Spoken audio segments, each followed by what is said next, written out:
बिस्मिल्लाहिर्रहमानिर्रहीम नहमदुहु व नसल्ली अला रसूलिल करीम। शुक्रिया जनाब वज़ीर आज़म। मैं समझता हूँ कि एक साल पहले जब 4 मार्च 2024 को आपने हलफ लिया तो उससे पहले कौम ने देखा कि वो मईशत जिसका आपने जिक्र किया मियाँ नवाज शरीफ साहब की सरबराही में जो दुनिया की 24वीं बड़ी मईशत बन गई, वो गिर के 47वीं मईशत पे पहुंच चुकी थी। मैं अप्रैल 22 की बात कर रहा हूँ, 2022 की। उस वक़्त हुकूमत को एक्सेप्ट करना अपने कोलिशन पार्टनर्स के साथ एक बहुत बड़ा चैलेंज था। अल्लाह ताला ने उस टेन्योर को पीडीएम की गवर्नमेंट के नाम से जो जाना जाता है आपको सुरखरू किया और फिर एक नया बाब शुरू हुआ। लेकिन आपने 9 अगस्त 2023 को जो अपना पीडीएम का टेन्योर ख़त्म किया, आपने एक डायरेक्शन कौम को दी और वो 2023-2024 के बजट के ज़रिए थी, जिसके साथ मीडियम टर्म फ्रेमवर्क था और नेशनल इकोनॉमिक काउंसिल का 5 साला इक्तिसादी प्लान था, जिसकी इस टेन्योर में अभी उड़ान पाकिस्तान के नाम से एक इम्प्लीमेंटेशन स्ट्रेटजी शेयर की गई है। जब आपने ये जिम्मेदारी संभाली तो इकोनॉमिक चैलेंजेस के साथ साथ हमें डिप्लोमेटिक आइसोलेशन का चैलेंज भी था। कहा जाता है कि पाकिस्तान तन्हाई का शिकार हो चुका है। अल्लाह ताला के फजल करम से जो ये दूसरा चैलेंज था उसको आपकी क़यादत में अल्हम्दुलिल्लाह पाकिस्तान कामयाबी के साथ अबूर कर चुका है। पाकिस्तान इस वक्त यूएन सिक्योरिटी काउंसिल का मेंबर बन चुका है। 2012 में 7वीं दफ़ा बना था पाकिस्तान की तारीख में। वो उस वक्त 1 वोट की बढ़त से बना था। इस दफ़ा अल्हम्दुलिल्लाह 6 जून 2024 को 2 साल के लिए 1 दिसंबर 2025 से 31 दिसंबर 2026 तक पाकिस्तान नॉन परमानेंट मेंबर जो चुना गया वो 182 के मुकाबले में 5 वोट सिर्फ मुखालिफ थे। तो अल्हम्दुलिल्लाह ये बहुत बड़ी पाकिस्तान आपकी क़यादत में एक अचीवमेंट थी। उसके साथ साथ 27 साल से 1997 में मियाँ नवाज शरीफ साहब के ज़माने में एक मल्टीलैटरल इकट्ठ हुआ पाकिस्तान में।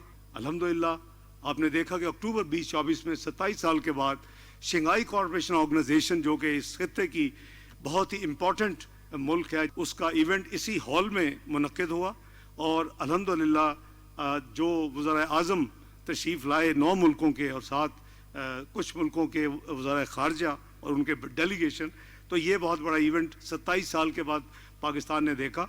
इसके साथ साथ उसके बाद इसी हॉल में इंटरनेशनल गर्ल्स एजुकेशन के हवाले से एक कॉन्फ्रेंस की गई, जिसमें 4 दर्जन से ज़्यादा ममालिक ने पार्टिसिपेट किया।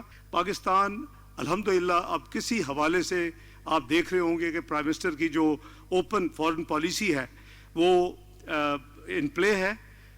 पहला दिन जो पोस्ट लेने के बाद हमने फैसला किया कि अब पाकिस्तान में जो कन्वेंशनल डिप्लोमेसी के साथ साथ प्रायोरिटी के साथ इकोनॉमिक डिप्लोमेसी की जाएगी और उसकी क़यादत प्राइम मिनिस्टर खुद कर रहे हैं।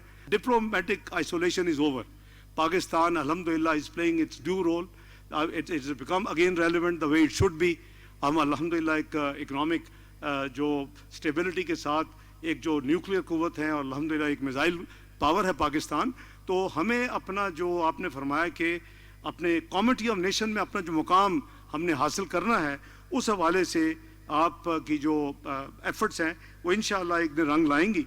जो तीसरा हमारा जो चैलेंज था वो अगर आप कंपेयर करें 2013 के नंबर ऑफ टेररिस्ट इंसिडेंट्स और 2018 के, जैसे प्राइम मिनिस्टर ने फरमाया कि वो बिल्कुल ऑलमोस्ट ख़त्म हो चुके थे अल्हम्दुलिल्लाह। लेकिन आने वाली हुकूमत, मैं क्रिटिसिज्म नहीं कर रहा, एक reversal of policy on terrorism पे जो हमने खोल दी अपने बॉर्डर्स और हज़ारों की तादाद में जो यहाँ से भागे हुए टेररिस्ट वापस आ गए और फिर हमने हार्डन क्रिमिनल्स को ओवर 100 जेलों से उस चक्कर में छोड़ दिया, वो अब रिसरेक्ट हो चुका है।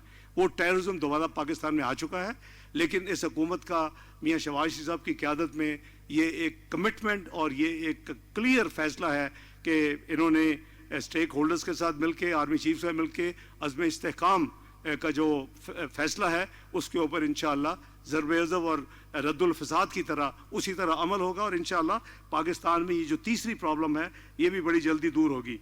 چوتھا جو ہمارا مسئلہ ہے وہ سٹریم لائننگ، میرے نزدیک وہ اللہ تعالیٰ نے اس ملک جو بلیس کیا ہوا ہے مائنز اینڈ منرل سے، ہائیڈرو کاربن سے، سٹون سے اور دوسری ریئر ارتھ مٹیریل سے، اس کو سٹریم لائن کرنا ہے۔ اس کے لیے پرائم منسٹر کی سربراہی میں جو ایک ایپیکس کمیٹی ہے وہ کام کر رہی ہے، اور انشاءاللہ آپ بہت جلدی دیکھیں گے۔ یہ ایک ریسنٹ رپورٹ ہے کہ پاکستان جو آف شور گیس ریزروز کا چوتھا سب سے بڑا ملک غالباً ہے، چوتھا، تو اس میں کئی سالوں سے کو کام نہیں ہوا۔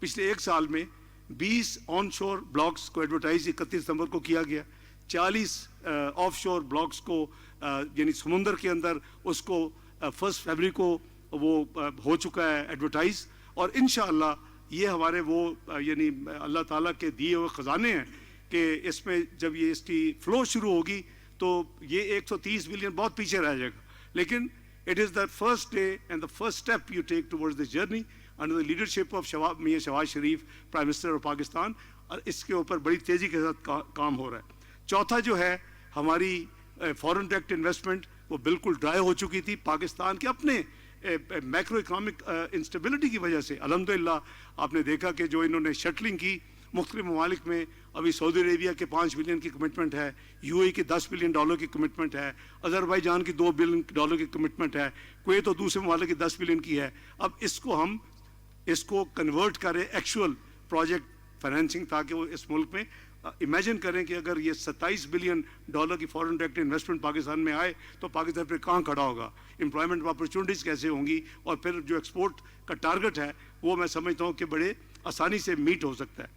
اسی طرح جو ہماری جو گلوبل ایکٹیویٹیز ہیں، جیسے میں نے عرض کیا کہ وہ کلائمیٹ چینج پاکستان کا ایک بہت بڑا مسئلہ ہے، اور یہ رہے گا، کیونکہ جہاں ہم لیس دین 1% ایمیشنز ہیں وہاں ہمارا 10 ٹاپ کنٹریز کا ہمارا رسک کنٹریز ہیں، اور اس کے لیے پرائم منسٹر خود جو انٹرنیشنل اس میں ایونٹس ہوتے ہیں COP 27 28 ابھی 29 باکو میں ہوا تھا، اس میں شرکت کرتے ہیں، آواز ریز کرتے ہیں۔ ظاہر ہے آسان کام نہیں ہے کہ جی نقصان کرنے والوں کو جن کی وجہ سے نقصان ہو رہا ہے کہ وہ کمپنسیٹ کریں، لیکن اس کی فائنینسنگ فنڈنگ کے اوپر کافی حد تک پیش رفت ہے۔ جہاں تک ملٹی لیٹرل فورز ہیں، یونائٹڈ نیشن ہے، اس میں آپ نے دیکھا کہ انگا میں پاکستان کی بھرپور نمائندگی کی۔